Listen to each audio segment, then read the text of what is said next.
بسم اللہ الرحمن الرحیم۔ السلام علیکم۔ بادشاہ کا موڈ اچھا تھا۔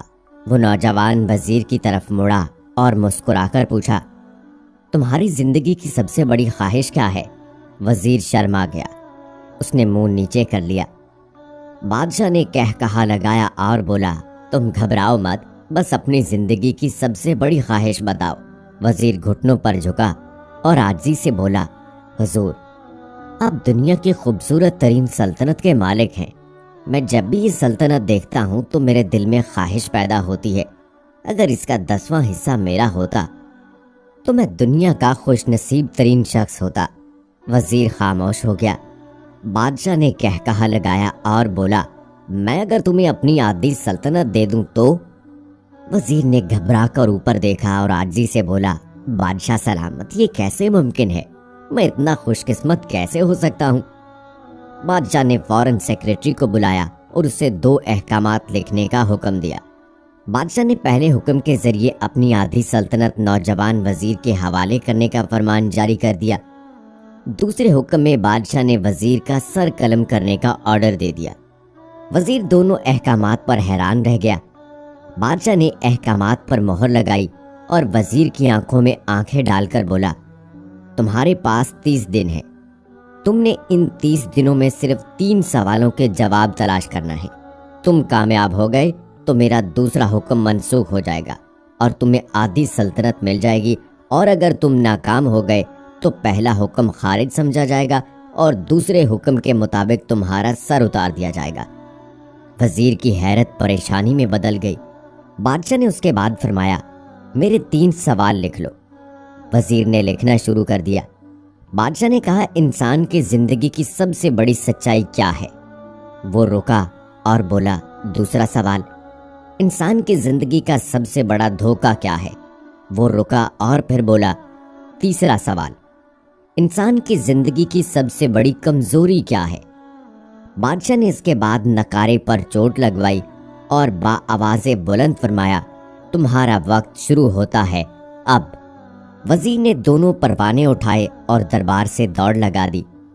اس نے اس شام ملک بھر کے دانشور، ادیب، مفکر اور ذہین لوگ جمع کیے اور سوال ان کے سامنے رکھ دیے۔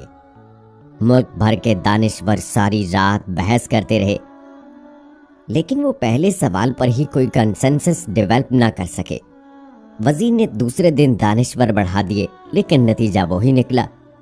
وہ آنے والے دنوں میں لوگ بڑھاتا رہا، مگر اسے کوئی تسلی بخش جواب نہ مل سکا، یہاں تک کہ وہ مایوس ہو کر دارالحکومت سے باہر نکل گیا۔ وہ سوال اٹھا کر پورے ملک میں پھرا، مگر اسے کوئی تسلی بخش جواب نہ مل سکا۔ وہ مارا پھرتا رہا، شہر شہر، گاؤں گاؤں کی خاک چھانتا رہا۔ شاہی لباس پھٹ گیا، پگڑی ڈھیلی ہو کر گردن میں لٹک گئی، جوتے پھٹ گئے اور پاؤں میں چھالے پڑ گئے، یہاں تک کہ شرط کا آخری دن آ گیا۔ اگلے دن اس نے دربار میں پیش ہونا تھا۔ وزیر کو یقین تھا یہ اس کی زندگی کا آخری دن ہے، کل اس کی گردن کاٹ دی جائے گی اور جسم شہر کے مرکزی پل پر لٹکا دیا جائے گا۔ وہ مایوسی کے عالم میں دارالحکومت کی کچی آبادی میں پہنچ گیا۔ آبادی کے سرے پر ایک فقیر کی جھونپڑی تھی۔ وہ گرتا پڑتا اس کٹیا تک پہنچ گیا۔ فقیر سوکھی روٹی پانی میں ڈبو کر کھا رہا تھا، ساتھ ہی دودھ کا پیالہ پڑا تھا، اور فقیر کا کتا شڑاپ شڑاپ کی آوازوں کے ساتھ دودھ پی رہا تھا۔ فقیر نے وزیر کی حالت دیکھی، کہا لگایا اور بولا، جناب عالی، آپ صحیح جگہ پہنچے ہیں، آپ کے 3 سوالوں کے جواب میرے پاس ہے۔ وزیر نے حیرت سے اس کی طرف دیکھا اور پوچھا، آپ نے کیسے اندازہ لگا لیا؟ میں کون ہوں اور میرا مسئلہ کیا ہے؟ فقیر نے سوکھی روٹی کے ٹکڑے چھابے میں رکھے، مسکرایا، اپنا بوریا اٹھایا اور وزیر سے کہا، یہ دیکھیے، آپ کو بات سمجھ آ جائے گی۔ وزیر نے جھک کر دیکھا، بوریے کے نیچے شاہی خلط بچھی تھی۔ یہ وہ لباس تھا جو بادشاہ اپنے قریب ترین وزراء کو عنایت کرتا تھا۔ فقیر نے کہا، جناب عالی، میں بھی سلطنت کا وزیر ہوتا تھا، میں نے بھی ایک بار آپ کی طرح بادشاہ سے شرط لگانے کی غلطی کر لی تھی، نتیجہ آپ خود دیکھ لیجئے۔ فقیر نے اس کے بعد سوکھی روٹی کا ٹکڑا اٹھایا اور دوبارہ پانی میں ڈبو کر کھانے لگا۔ وزیر نے دکھی دل سے پوچھا، کیا آپ بھی جواب تلاش نہیں کر سکے تھے؟ فقیر نے کہا لگایا اور جواب دیا، میرا کیس آپ سے مختلف تھا، میں نے جواب ڈھونڈ لیے تھے، میں نے بادشاہ کو جواب بتائے۔ آدھی سلطنت کا پروانہ پھاڑا، بادشاہ کو سلام کیا اور اس کٹیا میں آ کر بیٹھ گیا۔ میں اور میرا کتا دونوں مطمئن زندگی گزار رہے ہیں۔ وزیر کی حیرت بڑھ گئی، لیکن یہ سابق وزیر کی حماقت کے تجزیے کا وقت نہیں تھا، جواب معلوم کرنے کی گھڑی تھی۔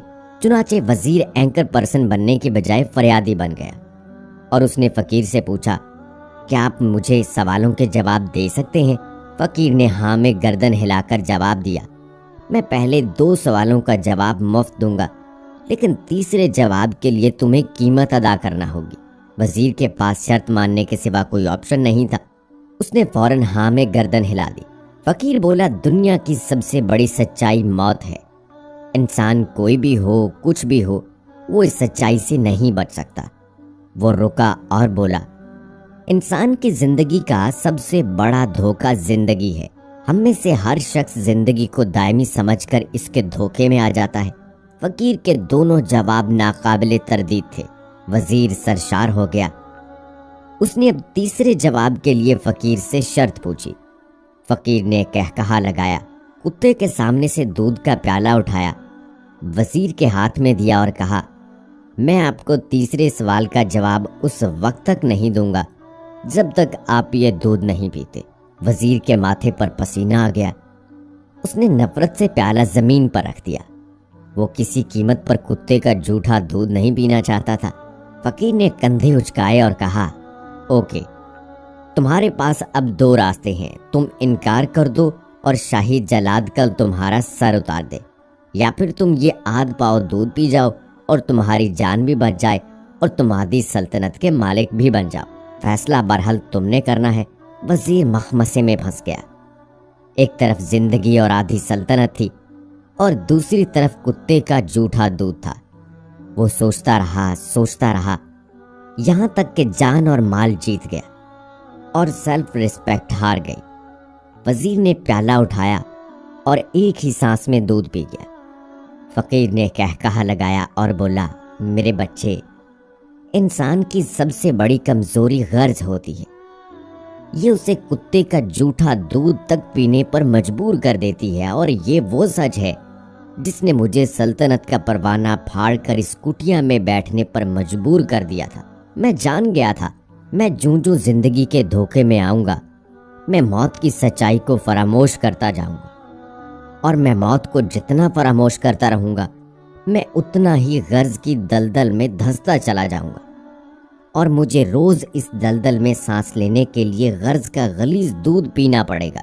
لہٰذا میرا مشورہ ہے، زندگی کی ان تینوں حقیقتوں کو جان لو، تمہاری زندگی اچھی گزرے گی۔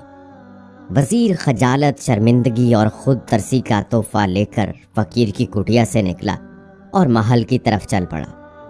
وہ جوں محل کے قریب پہنچ رہا تھا، اس کے احساس شرمندگی میں اضافہ ہو رہا تھا، اس کے اندر ذلت کا احساس بڑھ رہا تھا۔ وہ اس احساس کے ساتھ محل کے دروازے پر پہنچا، اس کے سینے میں خوفناک ٹیس اٹھی۔